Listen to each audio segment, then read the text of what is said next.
अपने विचार रखें। और इस बीच हमारे पास एक और बड़ी खबर आ रही है। आज रात 8 बजे प्रधानमंत्री नरेंद्र मोदी देश को संबोधित करेंगे। ये बड़ी खबर इस वक्त आ रही है। संबोधन ऐसे समय में हो रहा है जब कोरोना को लेकर मामले 70,000 से ज्यादा हो चुके हैं देश में।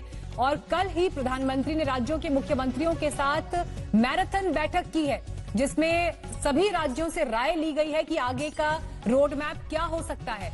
अब आज रात जब प्रधानमंत्री देश को संबोधित करेंगे तो क्या प्रधानमंत्री कहते हैं, केंद्र सरकार आगे क्या विचार कर रही है पूरे देश के लिए, हम किस स्थिति में हैं, 17 मई यानी लॉकडाउन के तीसरे दौर की अवधि जब खत्म हो रही है तो उसके बाद सरकार का एक्शन प्लान क्या हो सकता है।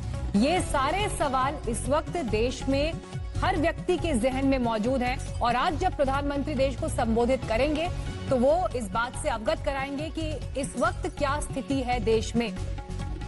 बहुत अहम ये संबोधन रहने वाला है। आपको याद होगा इससे पहले जब लॉकडाउन लगाया गया था तो प्रधानमंत्री ने देश को संबोधित किया। दूसरे दौर में जब लॉकडाउन को बढ़ाया गया उस समय भी प्रधानमंत्री ने जानकारी दी। लेकिन तीसरे लॉकडाउन के लिए प्रधानमंत्री नहीं बोले थे, बल्कि गृह मंत्रालय की तरफ से एडवाइजरी आ गई थी। लेकिन अब प्रधानमंत्री आज फिर रात 8 बजे देश को संबोधित करने वाले हैं। तो ये संबोधन अपने आप में बहुत अहम रहने वाला है कि प्रधानमंत्री देश को क्या जानकारी देते हैं। पूरी दुनिया में जिस तरह से कोरोना के केसेस बढ़े हैं और दुनिया के बाकी देशों ने क्या कदम जो है वो उठाए हैं, वो सरकार के भी विचार में है। अब ऐसे में भारत के मद्देनजर क्या कदम आगे होंगे 17 मई के बाद, हमारे साथ हमारे संवाददाता हिमांशु मिश्रा इस वक्त मौजूद हैं। हिमांशु, तीसरे फेज में जब लॉकडाउन बढ़ाया गया था तो प्रधानमंत्री नहीं बोले थे, गृह मंत्रालय की एडवाइजरी आई थी। लेकिन आज रात फिर से प्रधानमंत्री 8 बजे संबोधित करने वाले हैं। पूरे देश की निगाहें आज इस बात पर रहने वाली हैं, क्या कहते हैं प्रधानमंत्री?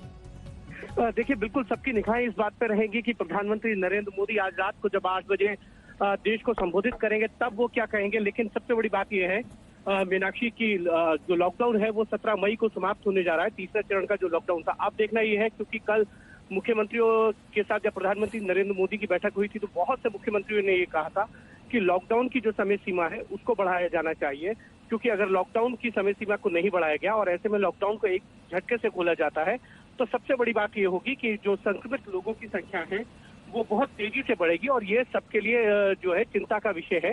और इसीलिए हमको स्लोली जो है वो लॉकडाउन को खत्म करने के प्रोसेस के ऊपर चलना होगा, यानी कि रिलैक्सेशन देने होंगे, लेकिन लॉकडाउन को पूरी तरीके से समाप्त नहीं किया जा सकता। तो इसी को लेकर प्रधानमंत्री नरेंद्र मोदी जो है वो रात को संबोधित करेंगे।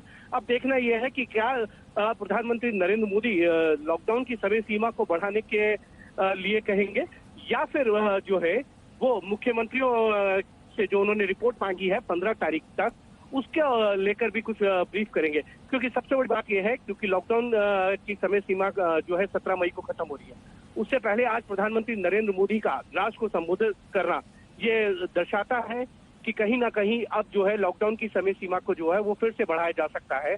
क्योंकि जिस तरीके से लगातार अगर हम देखें कि पेशेंट्स जो देश के अलग अलग हिस्सों से जो है संक्रमित लोगों की संख्या में लगातार बढ़ोतरी हो रही है और सबसे ज्यादा तमिलनाडु, गुजरात, मुंबई, दिल्ली ऐसे क्षेत्र हैं जहां पर संक्रमित लोगों की संख्या जो है वो रुक नहीं रही है, बल्कि उनकी संख्या लगातार बढ़ती जा रही है। ये चिंता का विषय है और इन्हीं सब विषयों को लेकर प्रधानमंत्री नरेंद्र मोदी जो है आज रात को करेंगे। जी, और जिस बात की जानकारी हिमांशु दे रहे हैं कि लॉकडाउन को बढ़ाया जा सकता है, इस तरह के सूत्रों से यहां पर खबर भी है हिमांशु। लेकिन अब जो लॉकडाउन अगर बढ़ता है 17 मई के बाद, इंतजार हमें करना होगा प्रधानमंत्री के संबोधन का। लेकिन रिलैक्सेशंस को लेकर लगातार लोगों के मन में सवाल है, क्योंकि देखिए ट्रेन चलाने को मंजूरी दी गई है स्पेसिफिक कंडीशंस में। दिल्ली एयरपोर्ट का दौरा कल जो है अलग अलग जो एजेंसीज है उन्होंने किया है। तो ऐसे में ये लॉकडाउन पहले के 3 लॉकडाउन के फेजेस से अलग हो सकता है। देखिए, बिल्कुल मीनाक्षी, ये जो लॉकडाउन का चौथा चरण है ये पिछले 3 चरणों से बिल्कुल अलग होगा। अगर आप याद कीजिए जब पहला बार लॉकडाउन लगाया था तो उसमें किसी भी तरीके का रिलैक्सेशन नहीं दिया गया था। दूसरे बार के अंदर थोड़ा सा रिलैक्सेशन की बात की गई थी, लेकिन तीसरा चरण आते आते कई चीजों को रिलैक्सेशन दिया गया था। उसमें आर्थिक क्षेत्रों को रिलैक्सेशन देने की बात की गई थी और पूरे देश के जो जिले हैं उनको 3 जोन में बांटा गया था, रेड जोन, ऑरेंज जोन और ग्रीन जोन। उनके अंदर अलग अलग तरीके से रिलैक्सेशन दिया गया था। अब ये देखना है कि 17 मई, आज प्रधानमंत्री नरेंद्र मोदी अगर राष्ट्र को संबोधित करते हैं तो 17 मई के बाद अगर लॉकडाउन की समय सीमा को फिर से बढ़ाया जाता है तो उसके बाद ये माना जा सकता है कि होम मिनिस्ट्री की गाइडलाइन उससे पहले आएंगी और क्या रिलैक्सेशन दिया जाएगा लॉकडाउन चरण के अंदर, ये भी जो है उस गाइडलाइन के अंदर निर्देशित किया जाएगा। लेकिन सबसे बड़ी बात यह है कि आज प्रधानमंत्री जब राष्ट्र को संबोधित करेंगे तो क्या उस वक्त ये घोषणा की जाएगी कि लॉकडाउन का चौथा चरण जो है वो लगाया जा रहा है। बिल्कुल, और जिस बात की जानकारी हिमांशु दे रहे हैं, एक बार फिर जो दर्शक हमारे साथ जुड़े हैं उनको बता दें, प्रधानमंत्री कार्यालय से अभी कुछ देर पहले ट्वीट आया जिसमें यह कहा गया है कि प्रधानमंत्री आज रात 8 बजे देश को संबोधित करेंगे।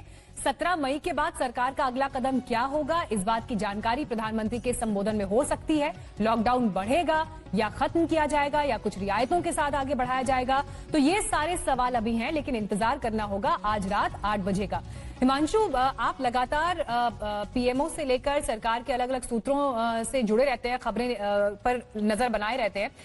केंद्र सरकार अभी किस तरह से इस पर विचार कर रही है? क्योंकि कल जब राज्यों के मुख्यमंत्रियों के साथ प्रधानमंत्री की बैठक हुई तो ऐसा लगा कि राज्यों को ये कहा गया है कि वो अपने सुझाव 15 मई तक दें, उसके बाद हम अगले कदम को लेकर विचार करेंगे। लेकिन प्रधानमंत्री अगर आज रात ही संबोधित करने वाले हैं तो फिर क्या लॉकडाउन पर फैसला हो सकता है? देखिए, बिल्कुल लॉकडाउन पे फैसला हो सकता है। प्रधानमंत्री ने कल सभी मुख्यमंत्रियों की बातों को सुन लिया था और ज्यादातर मुख्यमंत्री इस पक्ष में थे कि लॉकडाउन को बढ़ाया जाए, लेकिन गुजरात के मुख्यमंत्री नहीं चाहते थे कि लॉकडाउन को बढ़ाया जाए। बहुत से मुख्यमंत्रियों का ये भी कहना था कि जो रेड जोन है उनको कंटेनमेंट के अंदर जो है। हिमांशु, लौटती हूं आपके पास। संजय शर्मा भी हमारे साथ इस वक्त जुड़ गए हैं। अब संजय, रात 8 बजे का आज पूरे देश को इंतजार रहने वाला है कि 17 मई के बाद क्या होगा, क्या जानकारी आपके पास है उपलब्ध? जी हाँ, 17 मई को मेरे पास जो जानकारी है उसमें ये कि लॉकडाउन 4 का ऐलान तो हो सकता है, लेकिन ज्यादा रिलैक्सेशन के साथ। यानी इसे अगर हम यूं कहें कि एग्जिट प्लान वो सामने आ सकता है तो ये कोई अतिशयोक्ति नहीं होगी। और उम्मीद यही है, अधिकतर अधिकारियों ने इस बात की चर्चा की है, उनका ये कहना है कि शायद लॉकडाउन 4 के जरिए एग्जिट प्लान की शुरुआत भी हो जाए, क्योंकि अधिकतर देशों में 40 दिन के लॉकडाउन के बाद स्थिति काबू में आ गई थी। लेकिन भारत में ऐसा है कि 40 दिन के लॉकडाउन के बावजूद स्थिति ऐसी है जिसे हम संतोषजनक नहीं कह सकते हैं। फिलहाल अभी मैं यहाँ नई दिल्ली रेलवे स्टेशन के सामने हूँ। यहाँ आने वाली यहाँ ट्रेन से जाने वाले यात्रियों की तादाद लंबी होती जा रही है, कतारें। और रेल मंत्रालय के मुताबिक अभी तक 45,533 PNR जनरेट किए जा चुके हैं, जिसमें 82,317 पैसेंजर्स को टिकटें मिली हैं, कंफर्म टिकटें। और रेलवे को 16,15,63,821 रुपए इससे आमदनी हुई है। फिलहाल इन तमाम लोगों को जो बहुत सारी मुश्किलें झेलकर यहाँ तक पहुंचे हैं, किसी को 1 किलोमीटर चलना पड़ा है, किसी को 10 किलोमीटर पैदल चलना पड़ा है, लेकिन यहाँ पहुंच गए हैं। अब इन सब की इच्छा यही है कि इस चिलचिलाती धूप में ये प्लेटफार्म के अंदर चले जाएं और वहां जाकर ट्रेन का इंतजार करें। फिलहाल इन लोगों से हम बात करते हैं। आप लोग कितनी दूर पैदल चल के आए हैं? पैदल तो नहीं सर, मेरे को मेरे दोस्त ने ड्रॉप किया है। मैं गुड़गांव में रहता हूँ। उसने मेरी बहुत चलिए संजय, हमें नई दिल्ली रेलवे स्टेशन से वहां की तस्वीर भी दिखा रहे हैं। और जिस बात की जानकारी संजय ने दी कि लॉकडाउन को लेकर जब प्रधानमंत्री आज रात 8 बजे बोलेंगे तो एग्जिट प्लान की क्या सूरत हो सकती है, ये भी समझ में आ सकता है। एग्जिट प्लान यानी अगर बाकी देशों की तुलना में कंपैरिजन करें, तुलना करें, तो 40 दिन का लॉकडाउन बाकी देशों में रहा। भारत भी उस अवधि को पूरा कर चुका है। अब ऐसे में यहां से आगे का प्लान क्या होगा, क्योंकि एक झटके में लॉकडाउन नहीं हटाया जा सकता, इसलिए रियायतों के साथ हर एक कदम के साथ इसको हटाने पर केंद्र सरकार विचार करेगी। और आज जब प्रधानमंत्री देश को संबोधित करेंगे तो उनके संबोधन में ऐसे बहुत सारे पॉइंटर्स, ऐसे बहुत सारे बिंदु हो सकते हैं जो आगे के रोड मैप को पूरे देश के सामने रखेंगे। तो आज फिर एक बार पूरे देश को इस बात का इंतजार है कि रात 8 बजे प्रधानमंत्री क्या बात कहने वाले हैं, क्या विचार साझा करने वाले हैं, सरकार की तैयारियों पर क्या बोलने वाले हैं। कल का दिन बहुत अहम रहा जब मैराथन बैठक प्रधानमंत्री की राज्यों के मुख्यमंत्रियों के साथ हुई और इस बैठक के बाद ऐसे संकेत मिलने लगे थे कि आगे अब एग्जिट प्लान को लेकर रियायतों के साथ लॉकडाउन को आगे बढ़ाया जा सकता है, क्योंकि कुछ राज्यों ने यह कहा कि उन्हें अभी लॉकडाउन बढ़ाने की जरूरत है। चाहे उसमें आप महाराष्ट्र को शामिल कर लें, गुजरात को, तमिलनाडु को, जहां पर केसेस सबसे ज्यादा हैं अभी, हिमांशु एक बार फिर हमारे साथ जुड़ गए हैं। हिमांशु देखिए, संजय कुछ देर पहले इस बात का जिक्र कर रहे थे कि लॉकडाउन 4 अगर अब आता है तो उसमें रियायतें पहले से ज्यादा होंगी, देश की अर्थव्यवस्था को भी संभालना है, प्लस एग्जिट प्लान कैसे अब लॉकडाउन से धीरे धीरे बाहर निकलना है, इसे लेकर भी एक्शन प्लान हो सकता है। देखिए, बिल्कुल कल जब प्रधानमंत्री नरेंद्र मोदी ने मुख्यमंत्रियों के साथ बैठक के अंदर सभी मुख्यमंत्रियों को लास्ट में संबोधित किया था, तो उन्होंने ये भी कहा था कि हमको किस तरीके से आर्थिक क्षेत्र को खोलना होगा और अर्थव्यवस्था को कैसे पटरी पे लाया जा सकता है, इसके लिए सभी को सुझाव देने होंगे और ये सुझाव सबको 15 तारीख को देने हैं। लेकिन सबसे बड़ी बात यह है कि मीनाक्षी, कैसे लॉकडाउन को फेज वाइज फेज खोलना है, ये एक बहुत जरूरी रोड मैप है और ये रोड मैप जो है सभी राज्य सरकारों की तरफ से भेजा जाना है और वो 15 तारीख तक भेजा जाएगा और उसके बाद ही जो है सरकार की तरफ से नई गाइडलाइन जो है वो जारी की जाएंगी। क्योंकि बहुत से राज्य ये भी चाहते थे, जैसा मैं आपको पहले बता रहा था, कि वो ये चाहते थे कि रेड जोन के अंदर भी उन एरिया को जो है कंटेनमेंट में तब्दील किया जाए जहां पर ज्यादा केसेस आ रहे हैं, जहां केस नहीं आ रहे हैं रेड जोन में, उन एरिया को भी खोला जाए, उसमें भी कुछ नई जो है रिलैक्सेशन दिया जाए। तो इस तरीके की चीजें जब मुख्यमंत्रियों की तरफ से आएंगी, वो रिपोर्ट भेजी जाएंगी प्रधानमंत्री कार्यालय को, उसके बाद जो है नई गाइडलाइन जारी की जाएगी। लेकिन ये माना जा सकता है कि सरकार की तरफ से लॉकडाउन की समय सीमा को जो है वो बढ़ाया जा सकता है, क्योंकि बहुत से स्टेट्स के मुख्यमंत्रियों ने कल यही कहा था कि लॉकडाउन की समय सीमा को बढ़ाया जाए, क्योंकि जिस तरीके से संक्रमित लोगों की संख्या बढ़ रही है वो चिंता का विषय है और अगर एक साथ लॉकडाउन को हटाया जाएगा तो उसके बाद संक्रमित लोगों की संख्या में एक इजाफा होना जो है वो बढ़ जाएगा और यह चिंता का विषय होगा। उसको किस तरीके से हैंडल करना मुश्किल हो जाएगा। इन सब चीजों को लेकर प्रधानमंत्री से सब कल मुख्यमंत्रियों ने बात की थी और उसके बाद आज प्रधानमंत्री नरेंद्र मोदी शाम को 8 बजे जो है वो देश को संबोधित करेंगे। तो पूरे देश को लेकर हिमांशु आज रात 8 बजने का इंतजार है कि उस समय प्रधानमंत्री क्या खाका, क्या विचार और आगे का क्या प्लान देश के सामने रखते हैं। अंजना ओम कश्यप भी इस वक्त मेरे साथ मौजूद हैं। अंजना, कल की जो मुलाकात प्रधानमंत्री की राज्यों के मुख्यमंत्रियों के साथ हुई, वहां से तार जोड़ते हुए अगर आज रात 8 बजे के संबोधन को हम देखें, क्या आप इस वक्त महसूस कर पा रही हैं किस तरह का आगे का जो है खाका प्रधानमंत्री देश के सामने आज रख सकते हैं? मुझे लगता है कि आज स्पष्ट तौर पर प्रधानमंत्री लॉकडाउन 4 यानी 17 मई के बाद क्या होगा इस पे तस्वीर साफ करेंगे। ये बहुत जरूरी है क्योंकि बीते दिन जो प्रधानमंत्री ने शायद महामंथन, महाबैठक जिसे हम कह सकते हैं, लगातार चलने वाली मुख्यमंत्रियों के साथ सबसे बड़ी बैठक में हर राज्य के प्रेजेंटेशन को देखा, उनकी क्या परेशानियां हैं, क्या चुनौतियां हैं, क्या मांगे हैं, क्या उनकी सोच है, क्या उनकी राय है, क्या वो चाहते हैं लॉकडाउन 4 में, इन सब पर एक खाका पूरी तरह से तैयार करने के बाद मुझे लगता है आज पीएम 17 मई के बाद 18 मई के बाद सुबह देश की रणनीति क्या होगी मीनाक्षी, इस पर स्पष्ट करेंगे तस्वीर। ये कई सूत्रों से जानकारी मिल रही है कि जिन राज्यों में जरा कमी है मामलों को लेकर, जिनमें से एक राज्य हरियाणा भी शामिल है, वहां पर गो अहेड दिया जा सकता है ऐसे मुद्दों के लिए जिसमें वो काफी छूट और काफी रियायतें दे सकते हैं। तो मुझे लगता है कि अब हर राज्य की तस्वीर के साथ प्रधानमंत्री एक ऐसा खाका बनाने वाले हैं जिसमें राज्य दर राज्य नीति तय की जाएगी। यह भी याद रखिए मीनाक्षी, हम लोगों ने कल से ही लगातार दिखाया है कैसे 5 राज्य, टॉप 5 स्टेट्स, देश के 60% से ज्यादा कोरोना के मामले इन टॉप के 5 राज्यों की वजह से है। अब ऐसे में इन राज्यों में तो अगर आप ढील देंगे तो ये बहुत बड़ी गलती, बहुत बड़ी भूल भी हो सकती है, एक सेकेंड रिलैप्स ऑफ कोरोना हम देख सकते हैं। लेकिन जिन राज्यों में ये नियंत्रण में है, कैसे वहां पर आर्थिक गतिविधि को शुरू किया जाए, जान भी जहान भी का ये जो किश्त आप कह सकते हैं सबसे निर्णायक होगा देश में, क्योंकि कोरोना के खिलाफ मामले अब 65,000 के ऊपर देश में जा चुके हैं। मौतों का आंकड़ा लेकिन अभी भी मृत्यु दर हमारे देश में 3.5% के आसपास है, जो कि विश्व में कुछ ही मुल्क हासिल कर पाए हैं। अमेरिका से लेकर यूरोप तमाम देशों में मृत्यु दर बहुत ही ज्यादा रहा है। ऐसे में ये वो रिस्क है जिसको लेकर इंडिया आगे बढ़ सकता है और मुझे लगता है आज प्रधानमंत्री ये ऐलान करेंगे कि राज्य दर राज्य किस तरह का फैसला लिया जाएगा और राज्यों को ज्यादा छूट देने पर तरजीह दी जा सकती है कि राज्य अपने हिसाब से ये तय करे, क्योंकि उनकी मांग बीते दिन इस तरह से विस्तृत रूप से, जिसे कहा जाता है व्यापक रूप से जब पीएम सुन रहे थे तो उसका यही अर्थ था कि कुछ राज्यों में, कुछ पॉकेट्स में कैसे कंटेनमेंट किया जाए, किन राज्यों में सख्ती बरतने की जरूरत है और किन राज्यों के जरिए हम अपनी आर्थिक जो परिस्थिति है उसमें वापस जान फूंकने की कोशिश कर सकते हैं।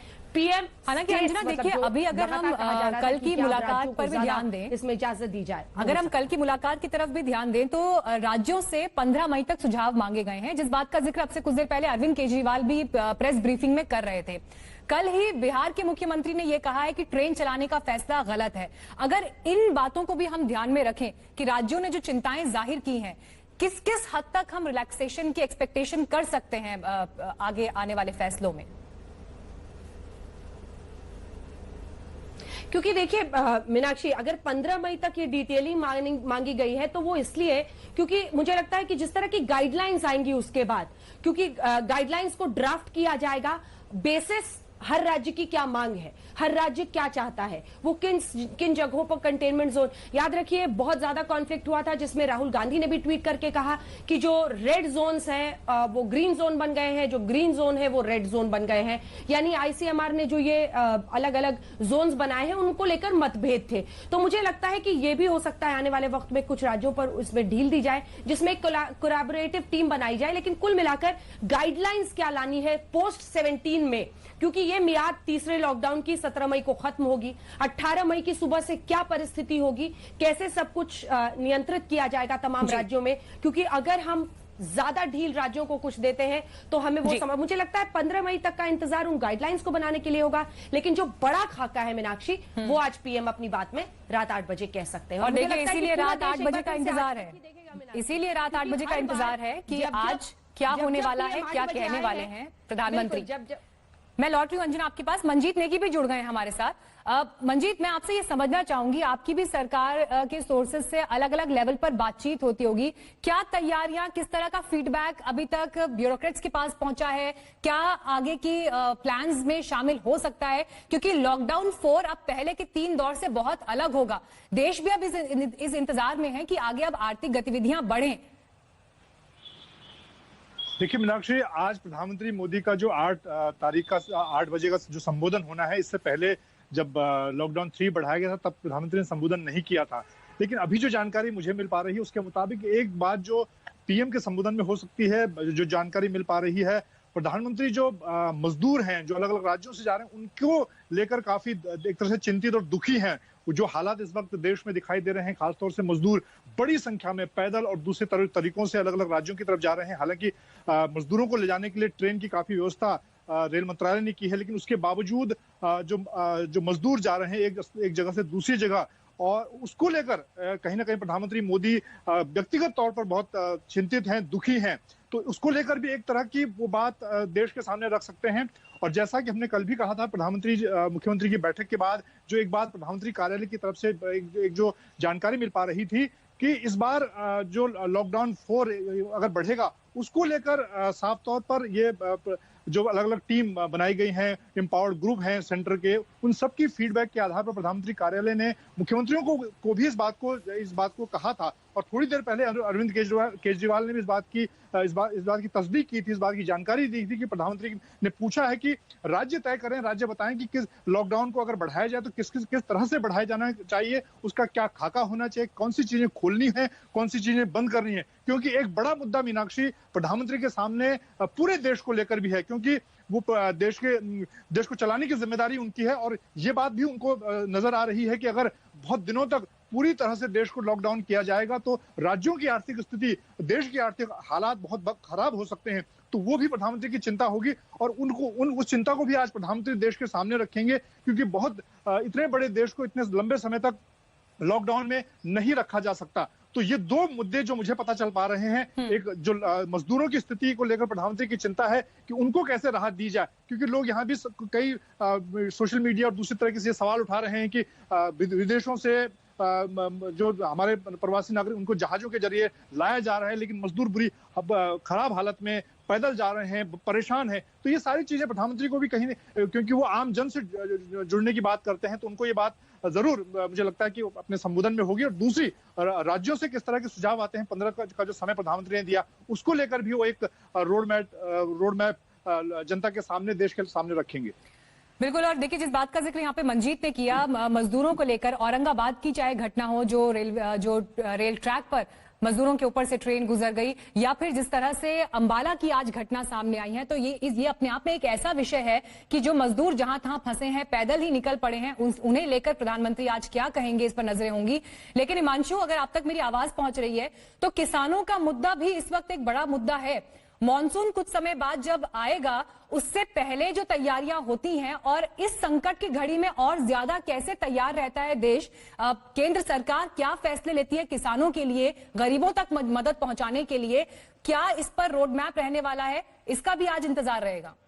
देखिए, बिल्कुल ये भी इंतजार रहेगा, क्योंकि जो बात आप कह रही हैं कि किसानों को लेकर भी जो है वो एक बहुत बड़ा चिंता का विषय है, उसको लेकर केंद्र सरकार की तरफ से बिल्कुल रोड मैप तैयार किया गया है। रेगुलर जो है एक जियोम बनाई गई है नरेंद्र सिंह तोमर जो कृषि मंत्री हैं उनके नेतृत्व के अंदर, जिसके अंदर गजेंद्र सिंह शेखावत है जो जल शक्ति मंत्री है, गिरिराज सिंह है, संजीव बालियान है, ये 4 मंत्री जो है इस जियोम के अंदर है, और वो रूरल इकोनॉमी को लेकर जो है रोज बैठक कर रहे हैं, और उसमें किस तरीके से जो है इस लॉकडाउन और इस संकट की घड़ी के अंदर जो है किसानों को ज्यादा से ज्यादा फायदा पहुंचे और रूरल इकोनॉमी जो है वो फिर से पटरी पे आ जाए, इसको लेकर जो मंथन कर रहे हैं। और इसको लेकर ये कहा जा सकता है कि बिल्कुल केंद्र सरकार को रिपोर्ट की जाएगी, और उसके बाद इस पर जो है सभी राज्यों को जो है दिशा निर्देश जारी किए जाएंगे कि किसानों को लेकर कैसे आगे बढ़ना है, रूरल इकोनॉमी को कैसे आगे जो है आगे बढ़ाना होगा इस संकट की घड़ी के अंदर।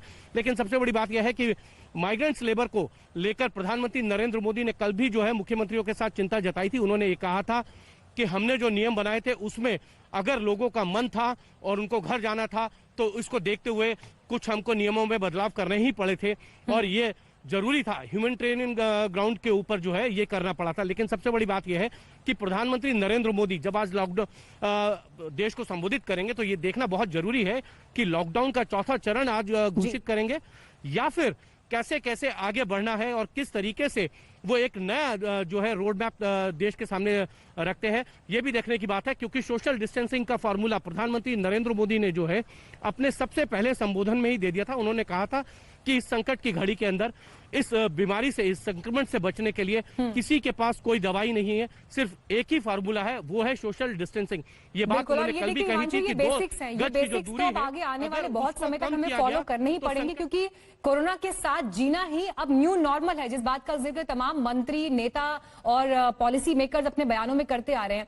अंजना, कल जब बैठक हुई प्रधानमंत्री की राज्यों के मुख्यमंत्रियों के साथ, अंत में प्रधानमंत्री ने एक बड़ी चिंता इस बात को लेकर भी जाहिर की कि हम लॉकडाउन के अभी तक के समय में जिस तरह से आगे बढ़े हैं वो अपने आप में हालात को काबू करता हुआ दिखाई जरूर दिया, लेकिन ग्रामीण इलाकों में कम से कम अब ये संक्रमण ना फैले, ये हमारी अब प्राथमिकता होनी चाहिए। और आज ही देखिए खबर ये आई है, राजस्थान में बाड़मेर के ग्रामीण इलाके में 3 कोरोना पॉजिटिव पाए गए हैं। अब ट्रेन जिस तरह से चलाने पर विचार हुआ है, आगे जिस तरह से सीमाओं को खोला जाएगा, ये एक बहुत बड़ा चैलेंज अभी सरकार के सामने है। और ये चिंता जिसका जिक्र आप कर रही हैं, ये खुलकर नीतीश कुमार ने कहा, क्योंकि उनका ये मानना है कि रेल सेवाएं जिस तरह से बहाल की जा रही हैं, सीमित रूटों पर ही सही, लेकिन खतरा इससे बढ़ता है। अब देखिए, आप तस्वीर जिस बाड़मेर का आप जिक्र कर रही हैं, अलग अलग जगहों पर ट्रैवल के साथ, लेकिन इसी के साथ हमें पूरे विश्व की तस्वीर भी देखनी होगी। फ्रांस में, पेरिस में आज काफी हद तक छूट दी गई है लॉकडाउन में। लॉकडाउन का एग्जिट प्लान हर देश को धीरे धीरे तैयार करना होगा।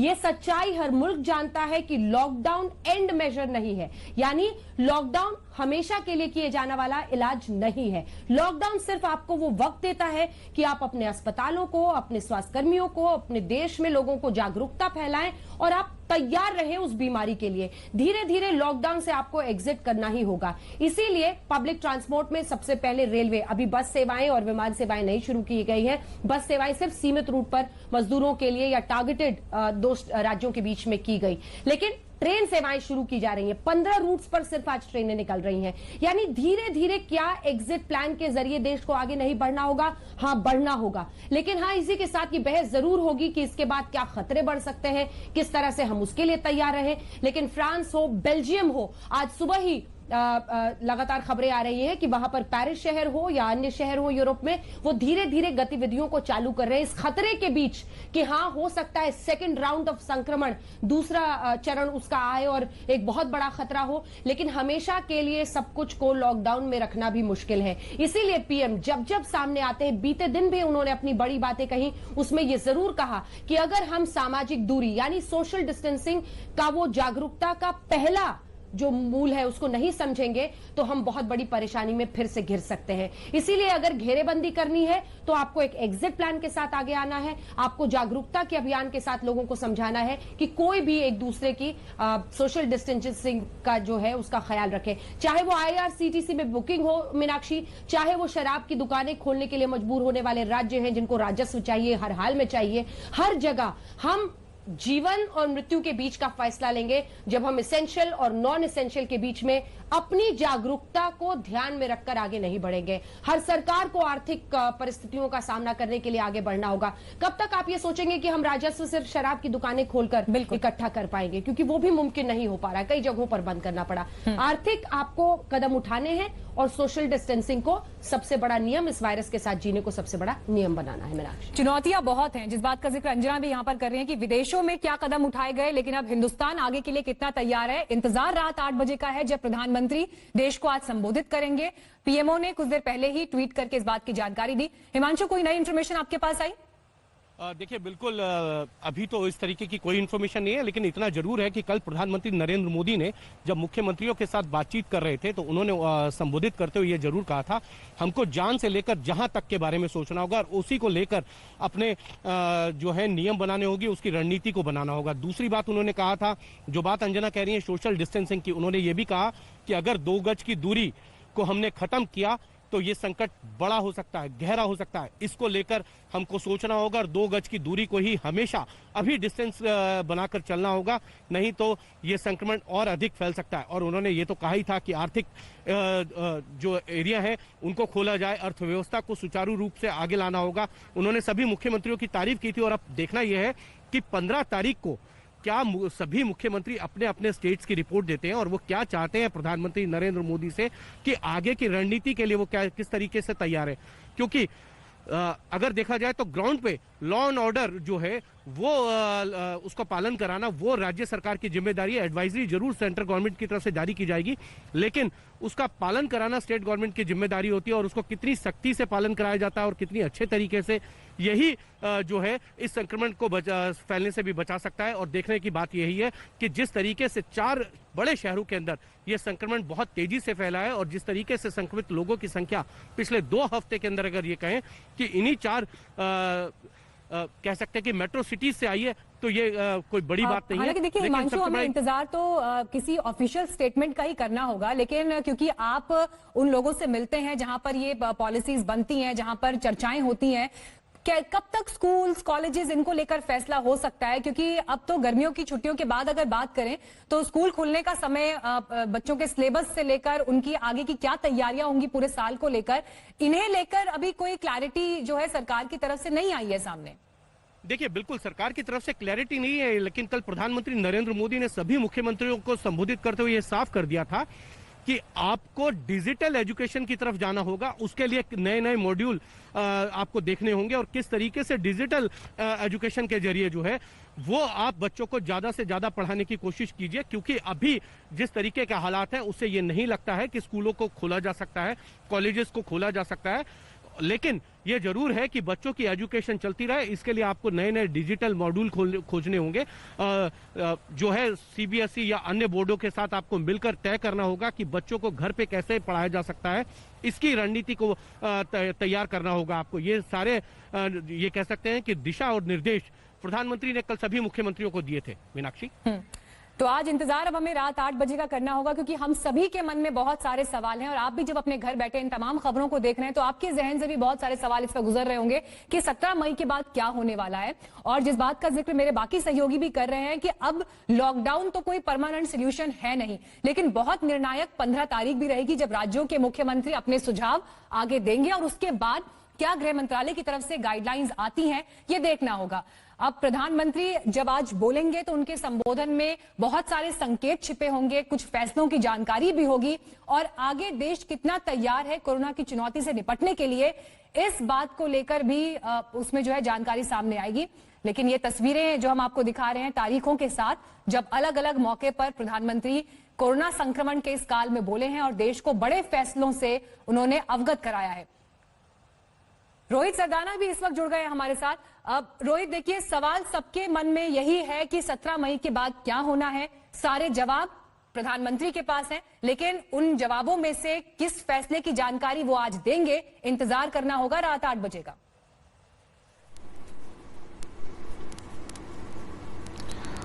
देखिए, सबसे बड़ी बात यह है मीनाक्षी के कल की जो मीटिंग हुई है, मैराथन मीटिंग, उसमें सारे राज्यों ने अपने अपने मन की बात रख दी है। हालांकि कल जो संकेत निकल कर आ रहे थे उसमें एक बात यह भी थी कि हो सकता है केंद्र सरकार अब राज्यों पर यह फैसला छोड़ दे कि वो लॉकडाउन को आगे बढ़ाना चाहते हैं या फिर सामान्य गतिविधि की तरफ लौटने के लिए लॉकडाउन के बीच से कोई रास्ता निकालना चाहते हैं। जैसे रेड, ग्रीन, ऑरेंज जोन करके थर्ड लॉकडाउन के चरण में सरकार ने कुछ संकेत दिए थे कि चीजें ऐसे आगे बढ़ सकती हैं। लेकिन आज सुबह जो खबर आई है उसमें एक बात यह निकल कर आई कि कल की बातचीत में एक संकेत लॉकडाउन के चौथे चरण का भी रहा। अब देखने की बात होगी कि प्रधानमंत्री रात को 8 बजे जब लाइव आते हैं देश के सामने, उस समय वो क्या कहते हैं, क्योंकि लॉकडाउन के तीसरे चरण के बारे में अगर आपको याद हो तो प्रधानमंत्री सामने नहीं आए थे, उन्होंने कोई अनाउंसमेंट नहीं किया था। गृह मंत्रालय का एक नोटिफिकेशन आ गया था, उस नोटिफिकेशन में लिखा हुआ था कि लॉकडाउन का तीसरा चरण 17 मई तक जारी रहेगा और उसके थोड़ी देर के बाद प्रेस रिलीज आ गई थी। उस नोटिफिकेशन में पूरे विस्तार से दिया गया था कि लॉकडाउन के तीसरे चरण में कहां कहां छूट रहेगी और कहां कहां नहीं रहेगी, क्या क्या गतिविधि आप चला सकेंगे और क्या क्या नहीं कर सकेंगे, और रेड, ग्रीन, ऑरेंज जोन की स्पेसिफिकेशंस उसमें साफ साफ लिख दी गई थी। पर आज जबकि यह खबर आ चुकी है कि प्रधानमंत्री नरेंद्र मोदी आज रात को 8 बजे देश को संबोधित करने वाले हैं, तो सबकी नजर इस बात पर रहेगी कि क्या प्रधानमंत्री लॉकडाउन के चौथे चरण का ऐलान करने वाले हैं। अगर यह लॉकडाउन का चौथा चरण का ऐलान होता है तो यह कितना लंबा होगा, कितने दिन का होगा। आपको याद होगा अंतरराष्ट्रीय स्टडीज जो आई थी उनके मुताबिक यह कहा गया था कि 70 दिन का लॉकडाउन जो है वो चीजों को बेहतर करने की दिशा में कामयाबी में मदद दिला सकता है। लेकिन अब जबकि भारत 50-54 दिन का लॉकडाउन पार कर चुका है, यह सवाल पूछे जाने लगे हैं कि जब हमने लॉकडाउन की शुरुआत की थी उस समय केसेस कितने थे और आज लॉकडाउन के 3 चरणों के बाद केसेस कितने हैं। विपक्ष यह सवाल बड़े जोर शोर से उठा रहा कि क्या लॉकडाउन से देश को वो हासिल हुआ जो देश लक्ष्य लेकर चला था। यह भी सवाल पूछा जा रहा है कि क्या लोगों को यह समझने में गलतफहमी हो गई कि लॉकडाउन से कोरोना रुक नहीं जाएगा, लॉकडाउन से कोरोना की रफ्तार कम हो जाएगी। तो क्या भारत दुनिया के मुकाबले रफ्तार कम करने में कामयाब हुआ? ये सारे सवाल अब जबकि सरकार के सामने हैं। देखने वाली बात होगी आज रात 8 बजे जब प्रधानमंत्री नरेंद्र मोदी देश को संबोधित करते हैं तो वो इनमें से कितनी चीजों को एड्रेस करते हैं। मीनाक्षी, और देखिए, अपने आप में ये बहुत अहम मुद्दा रोहित आपने उठाया और अंजना, इसी पर मैं आपका भी कमेंट चाहूंगी। 70,000 केसेस हमारे देश में रिपोर्ट हो चुके हैं। बेशक मृत्यु दर कम है, लेकिन केसेस जिस तरह से बढ़े हैं उसके हिसाब से अब आगे आने वाले दिनों में जो छूट भी दी जा रही है, ये इंश्योर करना बहुत बड़ी चुनौती है कि ये रफ्तार आगे बढ़ ना जाए। अंग्रेजी में कहावत है मीनाक्षी, टेस्टिंग द वाटर्स। मुझे लगता है कि हम उस मकाम पर अब देश में पहुंच गए हैं जब हमें यह समझना पड़ेगा कि धीरे धीरे हमें एग्जिट प्लान से निकलना है। देखिए, पीएम ने हर बार जो नारा दिया उसके जरिए उन्होंने अपनी नीति भी स्पष्ट कर दी। सबसे पहले जब वो आए और उन्होंने जनता कर्फ्यू और लॉकडाउन का उन्होंने ऐलान किया, तब उन्होंने कहा जान है तो जहान है। उसके बाद जब वो अगली बार लॉकडाउन 2 के लिए ऐलान के लिए आए तब उन्होंने कहा जान भी जहान भी।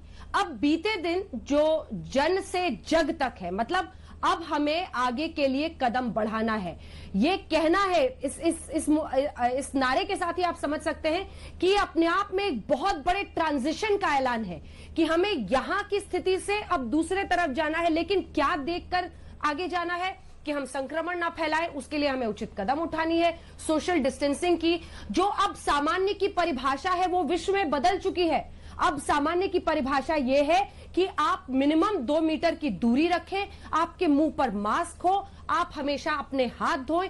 यह है अब सामान्य की परिभाषा। सामान्य की इस परिभाषा के साथ आर्थिक गतिविधियों में नए सिरे से जान फूंकने की कोशिश इस देश को करनी होगी, क्योंकि हम राजस्व के लिए सिर्फ शराब की बिक्री पर नहीं निर्भर हो सकते हैं बहुत दिनों तक।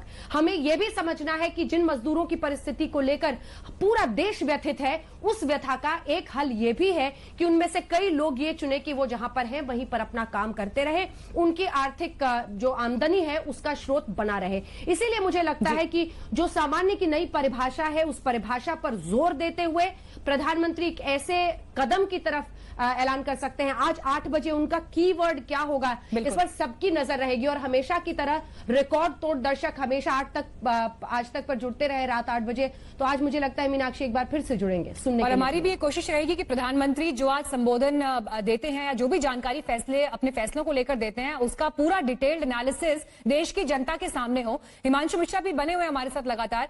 हिमांशु, आर्थिक पैकेज को लेकर बहुत सारे सवाल थे। कल भी जब बैठक हो रही थी, हालांकि ये बैठक अपने आप में वो मंच नहीं जहां पर ऐसे किसी अनाउंसमेंट या उस पर बात हो सकती है, लेकिन सरकार जरूर इस पर विचार कर रही होगी कि छोटे कारोबारियों को, एमएसएमईज को बचाने के लिए, रिवाइव करने के लिए आगे क्या करना है। ऐसे किसी फैसले को लेकर क्या हम आज एक्सपेक्ट कर सकते हैं प्रधानमंत्री के संबोधन से? देखिए, बिल्कुल मीनाक्षी, सरकार की तरफ से जो है एमएसएमई सेक्टर के लिए और अन्य आर्थिक क्षेत्रों के लिए जो है पैकेज के लिए तैयारी की जा रही है। अलग अलग लोगों से बात की जा रही है, अलग अलग ऑर्गेनाइजेशन से बात की जा रही है, सभी मंत्रालयों से रिपोर्ट ली जा रही है। कल भी सभी मुख्यमंत्रियों को कहा गया कि आर्थिक क्षेत्र को कैसे हमको खोलना है और अर्थव्यवस्था को कैसे पटरी पर लाना है, इसके लिए आपको सुझाव देने होंगे। उसके लिए सरकार काम कर रही है और अगले 102 दिन के अंदर शायद आर्थिक पैकेज जो है एमएसएमई सेक्टर और अन्य क्षेत्रों के लिए भी आ जाए। लेकिन आज जब प्रधानमंत्री नरेंद्र मोदी देश को संबोधित करेंगे तो मुझे नहीं लगता कि वो इस तरीके के किसी विषय को छुएंगे, क्योंकि अर्थव्यवस्था को लेकर कोई भी घोषणा जो है वो या आर्थिक पैकेज को लेकर कोई भी घोषणा जो है वो इस तरीके के राष्ट्र के नाम संबोधन जब प्रधानमंत्री करते हैं उसमें नहीं होता है। लेकिन इतना जरूर है कि लोगों से जुड़े मुद्दों को जरूर प्रधानमंत्री नरेंद्र मोदी आज संबोधित करेंगे। जिस तरीके से माइग्रेंट लेबर का बड़ा इशू है उसको लेकर जरूर संबोधित करेंगे और जो लोग पैदल चल के जा रहे हैं उनको लेकर जरूर कुछ ना कुछ प्रधानमंत्री के अपने संबोधन के अंदर होगा।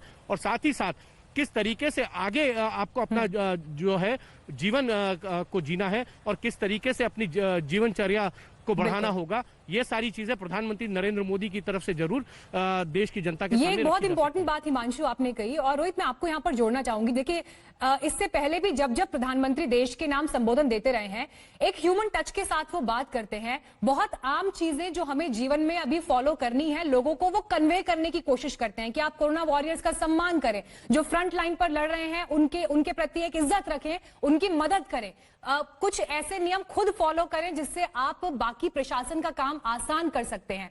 लेकिन इसी के विरुद्ध अगर हम देखें, शराब की दुकानों के बाहर जिस तरह से भीड़ लगी थी, हम क्या एक नागरिक के तौर पर बीते 40 से 50 दिनों में इतने तैयार हुए हैं कि अब आगे हम इन नियमों का, इन गाइडलाइंस का पालन स्वतः कर पाएं?